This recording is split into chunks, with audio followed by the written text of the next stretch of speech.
कालीराम जी, श्री राधे महाराज जी। राधा वल्लभ श्री हरिवंश महाराज जी, आपके चरणों में कोटि कोटि प्रणाम। महाराज जी, मैं 15 साल से महादेव विश्वनाथ जी को गुरु मानकर माता काली की सेवा करते हुए शमशान साधना में लगा हुआ था। एकाएक कुछ महीनों से राम जी के नाम से प्रेम हो गया है। शमशान साधनाओं में जो मंतव्य का प्रयोग करता था, कुछ महीने से अब नहीं कर पा रहा हूँ। माला करते हुए मंत्र भूलकर केवल राम नाम ही चलने लगता है। अब राम नाम जपने से आंख से आंसू भी आते हैं, हमेशा रोना चालू होता है। महाराज जी मार्गदर्शन करें, मैं किस दिशा में जाऊं? सही बात ये हुई है कि भगवान भूतेश्वर की आपके ऊपर कृपा हो गई है, जो राम राम तुम्हारे को जपने की रुचि हो गई। बहुत कृपालु हैं भगवान शंकर। जा पर कृपा न करें पुरारी, सो न पाओ मुनि भगत हमारी। परम कृपालु भगवान शिव आप पर बरस रहे हैं। आप जो हृदय में आया उसी में चल दीजिए। कोई प्रश्न नहीं, इस पर कोई विचार नहीं। अपने आराध्य प्रदत्त मार्ग पर विचार नहीं किया जाता, चल दिया जाता है। ये प्रभु ने आपको चलने का अवसर दे दिया है। जो चिताभस्मा लेपो गरल मसनम दिक्पट धरो, जटाधारी कंठे भुजगपतिहारी, पशुपति कपाली भूतेशो तो भजति। अगर उनका भजन करते, जगदीश ही का पदवी, ये जगदीश की पदवी प्रदान करते हैं। जब भगवान शिव प्रसन्न होते हैं तो ये प्रदान कर देते हैं। भगवान अयोध्या वासियों से कहते हैं, औरो एक गुप्त मत सबई कहो कर जोर, शंकर भजन बिना नर भगत न पावे मोर। महादेव प्रसन्न हुए, अब ये मार्ग दे दिया, अब बहुत सावधानी से चलो। महाराज जी, जैसे जब ये नाम जब मिला तो हम शमशान साधना करके परेशान हो गए थे किसी तनाव से। महाकाली देखो एक हम आपको बात बता रहे हैं। भगवान भूतेश्वर को प्रसन्न करने के लिए मार्ग हैं, जैसे अघोर मंत्र है, अघोर पंथ है, बहुत से मार्ग हैं। हमारे भगवान का एक स्वभाव है, ये यथा माम प्रपद्यन्ते तास तथैव भजाम्य हम। अगर आप उनको अघोर रूप से देखोगे वैसा आपको अनुभव करा देंगे। वो भूत रूप से देखोगे भूत रूप से आपको दिखा देंगे। मंत्र सिद्ध करके वासनाओं की कामनाओं की पूर्ति के लिए सिद्ध बनकर पूजने लगोगे, लेकिन भगवत साक्षात्कार नहीं होगा। आज शिव जी की कृपा हुई कि आप भटकने से बच गए और मार्ग आपको मिल गया। इसलिए सौम्य और शांत और पवित्र आहार करते हुए दैन्य भाव से चलोगे तो जीवन कृतार्थ हो जाएगा।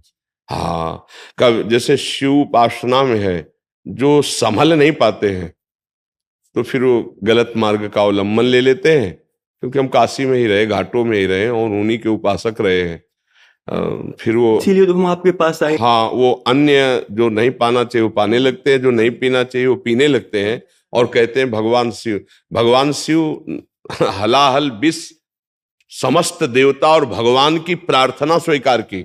जिस समय समुद्र मंथन हुआ तो समुद्र मंथन से सबसे पहले हलाहल विष निकला, जो पूरे विश्व को भस्म कर देता। तो स्वयं अजित भगवान श्री हरि समस्त देवता दैत्य भगवान शिव के शरण में गए और जब वंदना की और कहा प्रभु रक्षा करो इस जगत की, क्योंकि आप ही कर सकते हो रक्षा। तो उन्होंने प्रार्थना की और भगवान शिव ने पूरे हलाहल विष को कंठ में रोक लिया और नीलकंठ नाम। वो कोई नशा थोड़ी करते हैं यार।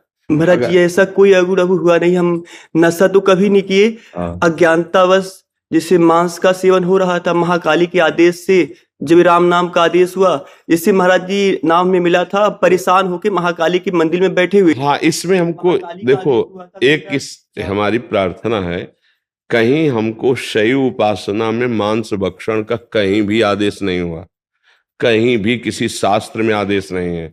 आप ये कहीं किसी गलत सलाह में या अपने मन की सलाह में फंस गए नहीं। आजीवन बचपन से लेकर के अभी तक, मतलब महाराज जी उसका वही संकल्प लेके परित्याग कर दिया, काफी समय हो गया। अब कभी नहीं क्या सामने माँ काली के आदेश से छोड़ दिया, अब कभी महाकाली के आदेश से हमने ऐसा किया। जैसे अनुभव हुआ परेशानियों से, माँ ने बोला 4 लाख का, ऐसा अनुभव हुआ कि 4 लाख राम नाम का जाप कर लो। हमको बस इतना केवल कहना है कि हमारी वो माँ ही नहीं हो सकती जो हमारे भाइयों की हत्या पसंद करती है।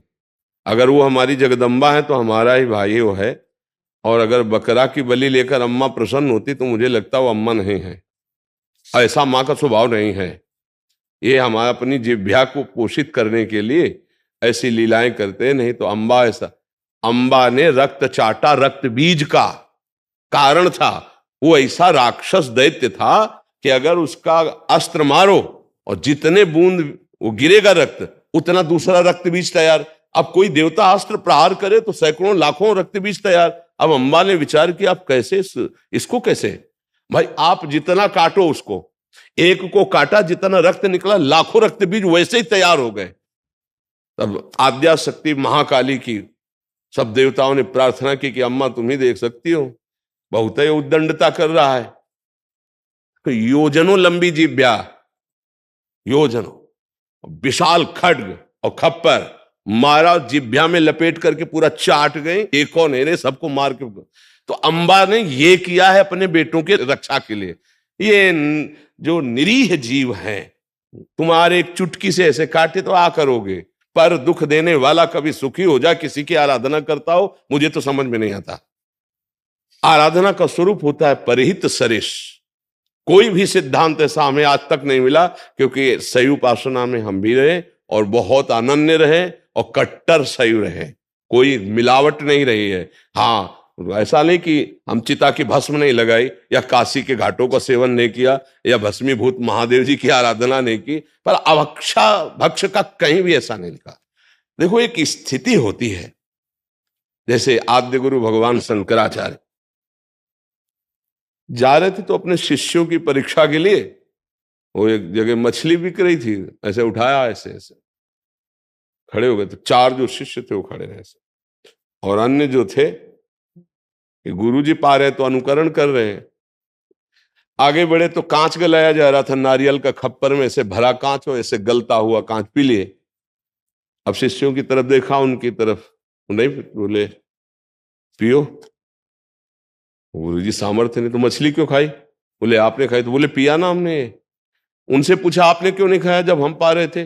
उन्होंने आपने आज्ञा नहीं करी। उत्तम बात यह है कि जो सिद्ध महापुरुष कर रहे हैं वो हमारी सामर्थ्य है। अब उन्होंने ऐसे किया, जिंदा मछली निकल गया, जल में छोड़ दिया। अब वो ऐसे किए तो सब लीवर में पहुंच चुकी थी।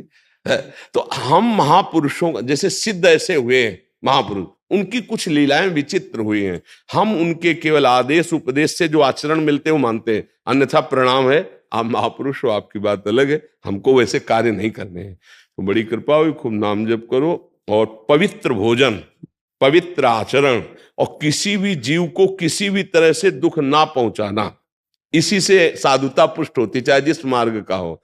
नहीं तो आप देखो, आप खुद निर्णय करें कि आपकी बुद्धि आपको धोखा देने लगी थी, मतलब हाँ, आगे चल करके जो स्थिति आती वो आप अपने को भले सिद्ध कहते, लेकिन एक पागल किसी और कोई स्थिति नहीं रहती।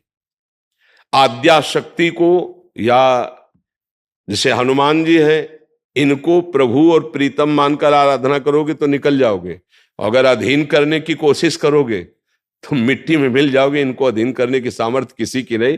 जब अम्बा अपने रूप में आ गई तो शिव जी चरणों में पड़े थे। दर्शन करते हो कभी? ऐसा दर्शन क्यों, माँ विशाल और वो चरणों में पड़े हुए हैं। आद्या शक्ति है, कभी कोई जैसे ऐसे नहीं कि हम दैवी शक्ति को सिद्ध, वो बहुत, इसलिए नाम जप करे, बड़ी कृपा है कि आपको राम राम का मार्ग मिल गया, खूब नाम जप करो। कोई कुछ चलता ही नहीं महाराज इनके अलावा। हाँ, बस शांत और किसी से कहिएगा भी नहीं, क्योंकि फिर अंतर ध्यान हो जाता है। अगर हम कहते हैं हमारा भजन बहुत दिव्य चल रहा है, निरंतर चल रहा है, वो रुक जाएगा। ये हम दिव्यता की बात कहते हैं। आज जैसे यहाँ संत सभा में कह दिया, अब इसके बाद कभी नहीं कहना, शांत। और ऐसे कोई भी आचरण या ऐसा पहनावा ऐसा ना होना चाहिए जो सात्विक ना हो, शतोगुण से युक्त पहना। देखो भगवान शिव हैं, उनकी हम समानता नहीं कर सकते। जैसे वो मुंडों की माला पहनते हैं, उनकी समानता कर सकते हैं। अगर वो आंख मूंद लिए तो 88,000 वर्ष एक बार में आंख मूंद गई। शंकर सहज स्वरूप संभारा लाग समाज। 88,000 वर्ष अपनी आयु कितनी है? 80 और 100, 88 तक पहुंच जाए तो बड़े भाग्यशाली समझो। 88,000 वर्ष की जिनकी समाधि लगती है, उनसे हम होड़ कर सकते हैं कि वो मुंडों की माला पहनते तो हम मुंडों की माला पहने, वो जहर खाए तो हम। धतूरे का फल चढ़ता है, एक धतूरे के फल में 20-25 आदमी मर जाएंगे। महादेव जी के धतूरों का फल, मतलब वो अद्भुत देवता है, उनकी प्रसादी भी बहुत होश है से ले। मतलब सेव भी चढ़ता है तो सेव ले लो। अब कह दो सबे प्रसाद तो एक धतूर का फल है, खा लोगे तो हजम कर ले के सामर्थ्य थोड़ी, वो देवादिदेव महादेव सबकी सामर्थ्य। इसीलिए बहुत ही सत्संग की आवश्यकता होती है। नहीं तो उसमें क्या उद्दंडता आ जाती है, आराधना में उद्दंडता आ जाती है और वो फिसल कर मानसिक विक्षिप्त हो जाता है, फिर लोग उसको सिद्ध मानने लगते हैं। मानसिक विक्षिप्तता को जो जितना धर्म के विरुद्ध उद्दंडता करे, उसको चार लोग जो है ना वो सिद्ध घोषित कर देते हैं। ये कलयुग का प्रताप है। जैसे कई बातें ऐसे देखने को मिलती हैं जो तस्मात् शास्त्रम प्रमाणम ते कार्याकारी व्यवस्थित हो, कभी सिद्ध ऐसा नहीं कर सकते। क्योंकि जैसे हम सात्विक भाव लेकर के चले और परिपक्व हुए तो वही भाव रहेंगे ना। तो सिद्धावस्था में तो और सावधानी सिद्ध हो चुकी है, वो असावधान कैसे बर्ताव करता है। आजकल जितना कोई असावधान बर्ताव करे तो उसे कहा जाता है ये सिद्ध हो गए, क्योंकि अज्ञानी जीव है। सिद्धावस्था की हर एक स्थिति हमारे शास्त्र में लिखी है। सिद्धावस्था का सीधा परिचय है जिसकी कोई चाह नहीं रह गई है, जिसको अपमान दुख नहीं दे सकता, सम्मान सुख नहीं दे सकता, जिसको मृत्यु से भय नहीं लगता, जो सच्चिदानंद की स्थिति में हर समय रहता है, वो परिपक्व माना जाता है। अब ऐसा नहीं कि भक्ष का कोई विधान न माने, मनमानी आचरण कर बोले, क्यों बोले सिद्ध हो गए या उदित हो गए, ऐसा हमने शास्त्रों में नहीं पाया। हमने सिद्धों के खूब दर्शन किए गंगा किनारे, बड़ी मर्यादा से, बड़ी शास्त्र पद्धति से रहने वाले। तो इसलिए सावधान होकर चला जाए, कहीं त्रुटि न हो जाए, नहीं बुद्धि भ्रष्ट हो जाएगी, डिप्रेशन में पहुंच जाएगा, पागल हो जाएगा और उसे लोग सिद्ध मानेंगे।